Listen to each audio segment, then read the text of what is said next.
Your research focuses on education of children at risk. Why did you choose this topic for your studies? Well, it was a long time ago. It was actually my first field of study and research. You must take into account that I have studied in Mexico. I began my study of psychology in Mexico. And in such a country, you have a lot of problems with children, yeah? Especially in that time, it was some time ago, many years ago, you didn't have many things to help children with difficulties in development. Yeah? So I thought it was a very important field to research in that time. Yeah? So I started studying, first of all, what was on that time called mental retardation. Yeah, the term is not existing now. Yeah, mental retardation. It was my first topic. But I wanted to work in applied settings. Yeah, I didn't want to do only what was used to do on that time, only just a kind of diagnosis. Yeah, and to apply a test and send the child to a special school. I didn't want that. I wanted to develop methods of psychology to help those children. Yeah? So my first studies were in that direction. I wanted to develop methods to help children. First of all, mental retarded children, but later in the practice, when I was working, I received, I have founded a center for a kind of special school for children, yeah. But I began to receive children from other kind of problems, yeah. Blind children, deaf children, children with autism, yeah.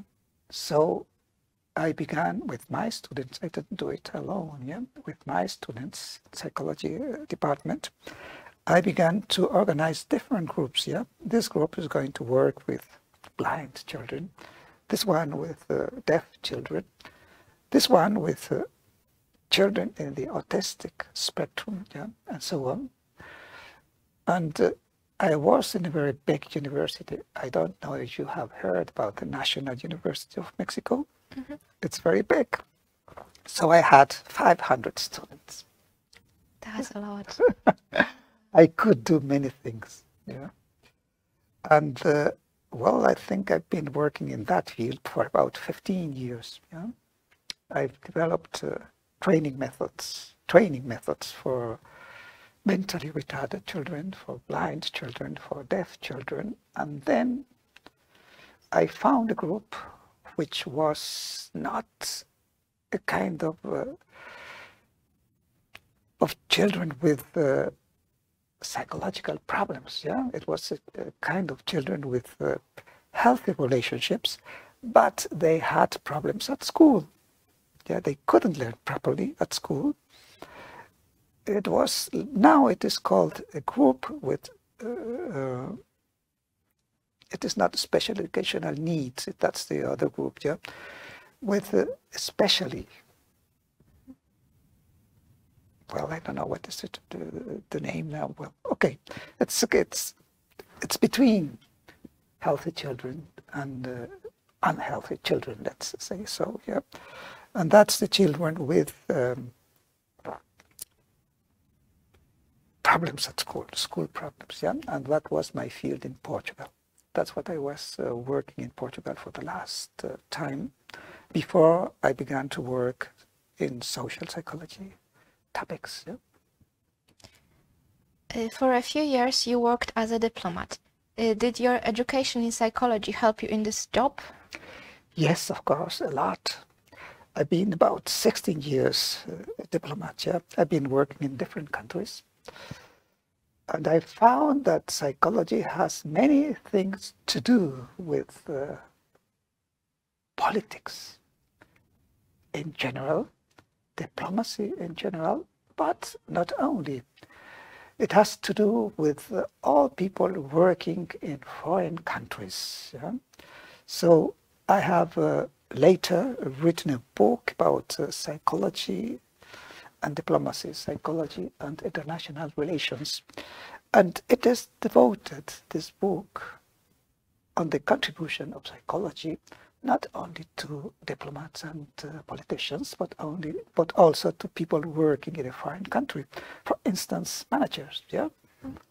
I mean, what we call expatriates, people working in different countries. It might be that you, as a young lady, someday will send to Portugal to work in a factory, for instance, yeah? Or it might be that some manager is sent to China to work in a factory or in an enterprise, international enterprise, yeah? Today, many people is working internationally, yeah? So you will have colleagues from different countries.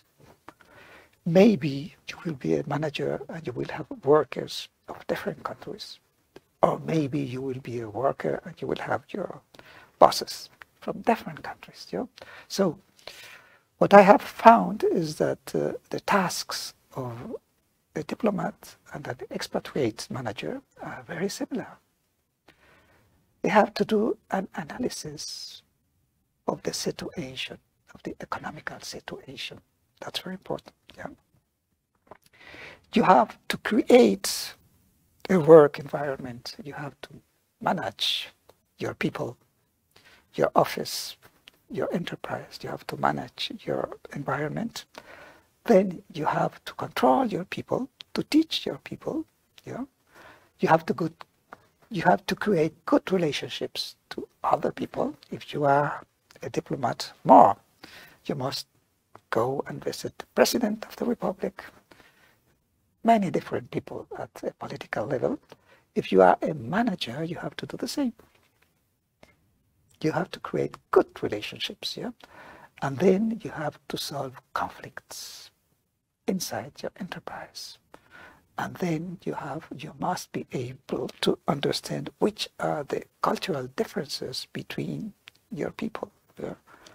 And then you must be able to interpret what is the influence of cultural differences in your daily work. Yeah? It is not only let's say, the work of an enterprise. It is also in your daily living. Yeah, it might be that you have a trouble with your colleagues because he likes very much garlic. It might be. Germans, for instance, hate garlic. It's just an example, yeah. So my book is devoted to the different aspects of psychology, of applied psychology in international relations. Cultural matters, language matters, conflict matters, yeah. Of course, political psychology, and of course, mental health matters, because mental health is very important when you are in a foreign country. You worked and studied in a lot of countries, Mexico, Germany, Portugal, Poland. You gained a lot of experience interacting with people from many different nationalities. Did you see any differences between how people approach psychology in those countries? Yes, yes, yes. Well, first of all, we can speak about mainstream psychology. There is a mainstream psychology. This is the international psychology. This is the English-speaking psychology, yeah, especially American psychology. That's the mainstream psychology. Yeah? But you have in every country, well, a national psychology wouldn't say you have a Spanish-speaking psychology, a German-speaking psychology, a Polish-speaking psychology. Yeah. In the case of Poland, it is, of course, only limited to Poland because it's the only country speaking Polish. But in the case of Spanish, you have 20 countries speaking the same language, and you have the same psychology all above these countries. Yeah. When you work, for instance, in Spain, and you write a text for your Spanish students, you usually use Spanish books, Spanish authors. Yeah. But if you work in Poland, you cannot use Spanish authors. Yeah. It's logical, isn't it? Yeah?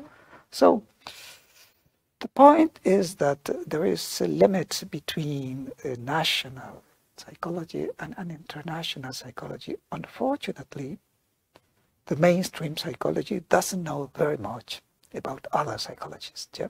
If you ask in Spain for, let's say, a Polish author like Tomaszewski, they don't know him. That is the problem. Yeah? As well as you have never heard about, I suppose you've never heard about Edgar Galindo in your study. What was your overall experience in those countries? Well, I was born in Mexico. I have started my study, well, no, have started my study in Poland. I've been student in Poland. I've been student in Mexico, and then I have started my work at the National University in Mexico. Then I moved to Germany. In Germany, I've studied doctorship. You know, I've been working in Germany for some time, and then I have landed in Portugal as a teacher to teach psychology. Well, and in other countries, I've been like a diplomat. So in Hungary, in Panama, I've been as a diplomat. It has been very different to the experience in every country. But I would say my main experience is university, academic environment. That's my main experience. What did you find the most difficult in your job as a psychologist? The most difficult as a psychologist, and I would say as a person teaching psychology, has been don't believe me, to convince my students that it is not enough to make a good diagnosis.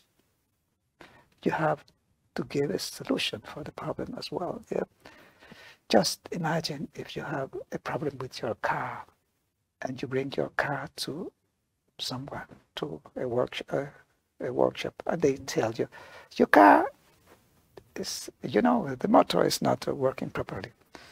But I do only diagnostic. What would you do? Unfortunately, many people think like that in psychology. It is enough to make a good diagnosis. It is not true. It has no value. A good diagnosis has not a value if you don't give a solution. Is there something you think every psychologist should know before they start working in this field? That is the main point, yeah. You shouldn't trust approaches in psychology where you don't know exactly what is the basis and what is the practice. Yeah. Okay, so that's all the questions I have had for you. Thank you for answering all of them. And I think that concludes our interview. Thank you very much. I've been very glad.